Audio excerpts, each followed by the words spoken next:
What happens if you do not sleep for 7 days? Day 1 is the trap. You do not look destroyed yet. You look almost normal, maybe wired, maybe strangely confident. That is not strength. That is stress chemistry borrowing from tomorrow. The first thing to break is precision. Reaction time slows. Focus starts slipping. You reread the same line. You walk into a room and lose the reason. Your hands get just clumsy enough to matter. But the scary part is this. You can still believe you are fine. Then your brain starts stealing sleep without asking. Micro sleeps, half a second, 2 seconds, sometimes longer. Your eyes can stay open. Your head can stay up. But part of your brain goes offline.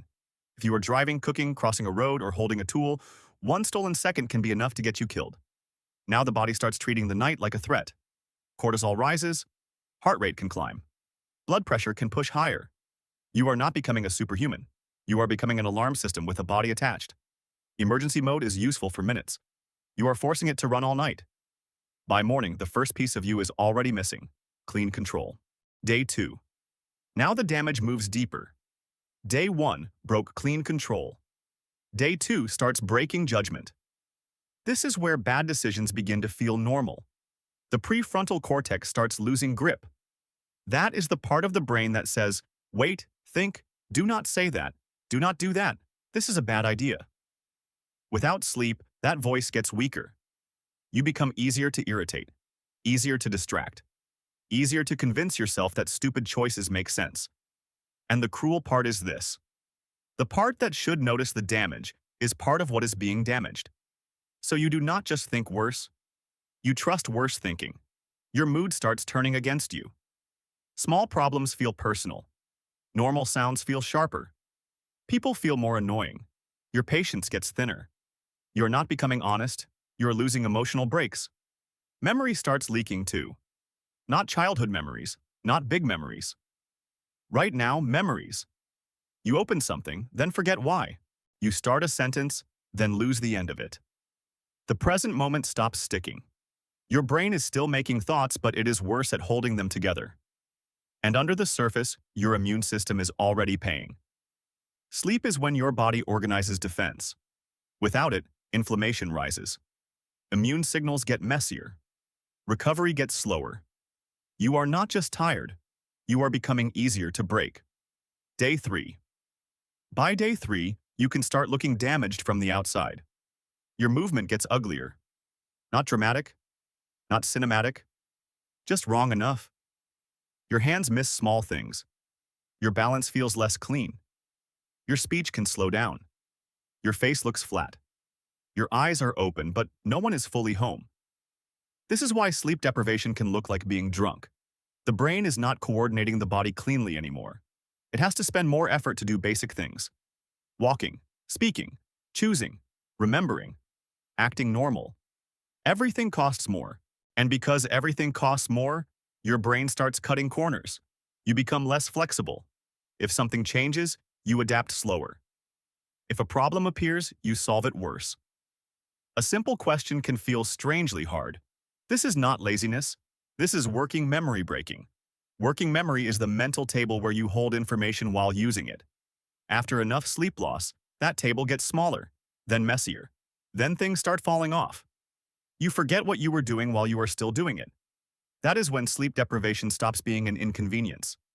It becomes a liability. Day 4. Now reality starts getting dirty. Your brain is still awake, but the filter is damaged. At first it is small. A shadow moves. A pattern looks like a face. A sound in the room feels closer than it is. Something flashes at the edge of your vision. You turn your head. Nothing is there. But your body reacts anyway. Heart jumps. Skin tightens. You stare longer than you should, because your brain is no longer cleanly separating signal from noise. Without sleep, noise gets promoted. A jacket on a chair can look like a person. A dark doorway can feel occupied. A mirror reflection can look wrong for half a second. A shadow can look like it moved toward you. You look again. Probably nothing. But the feeling stays. That is how paranoia gets in. Not all at once. A normal sound becomes a warning. A random shape becomes a threat. A tired thought becomes a theory. The room feels different. People feel different. Your own thoughts feel less safe. This is not imagination. This is the reality-checking system running without repair. Your body is getting rougher too. Temperature control can wobble, hunger signals get distorted, your eyes burn, your head hurts, your muscles feel heavy. You stop looking like someone who needs coffee. You start looking like someone whose brain is losing the room. Day 5. Now the hallucinations get harder to dismiss. You see a shape in the corner. You blink. Gone. Then another shadow moves. Nothing again. But your body reacts before proof arrives. A coat becomes a person. A mirror feels wrong. A harmless object looks dangerous for 1 second too long, and 1 second is enough to make you act stupid. The hallucination does not come with a warning label. It does not say, "This is sleep deprivation." A paranoid thought does not feel like a symptom. It feels like information. Your brain creates the threat, then makes you feel like you discovered it. Thoughts stop lining up.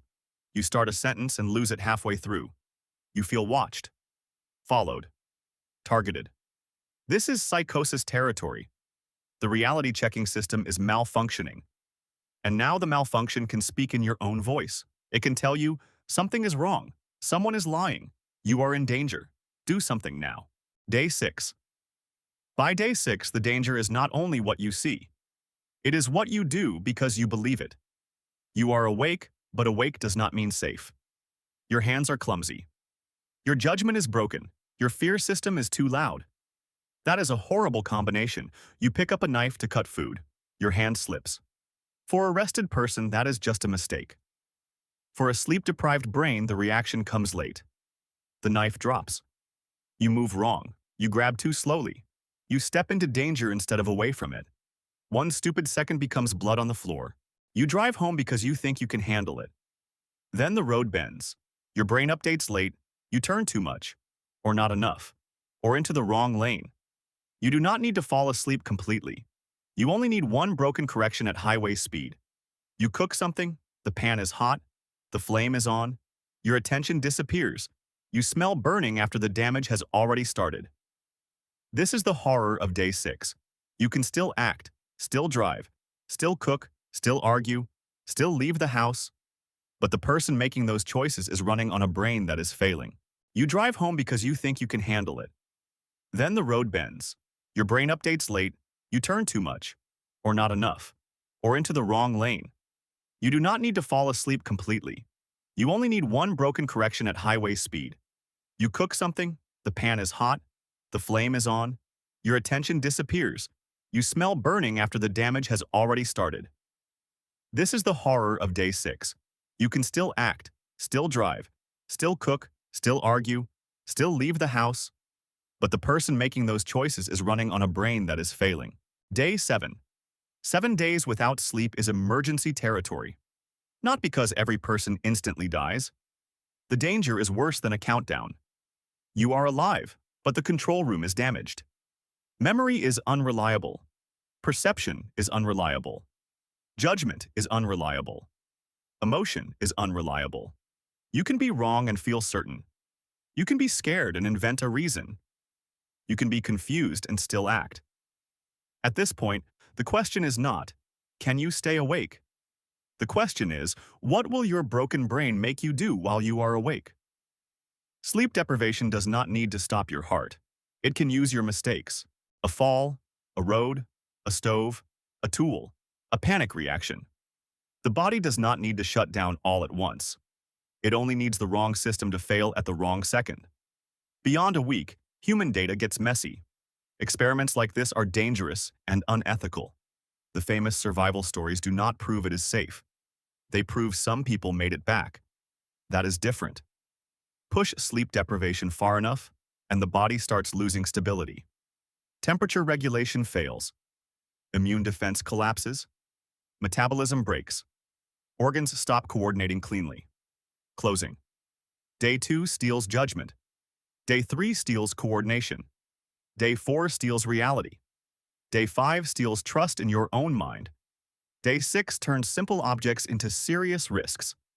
Day 7 leaves you awake inside a body you can no longer trust. Sleep is not weakness. Sleep is what keeps you human. Skip it long enough and eventually, danger stops being theoretical.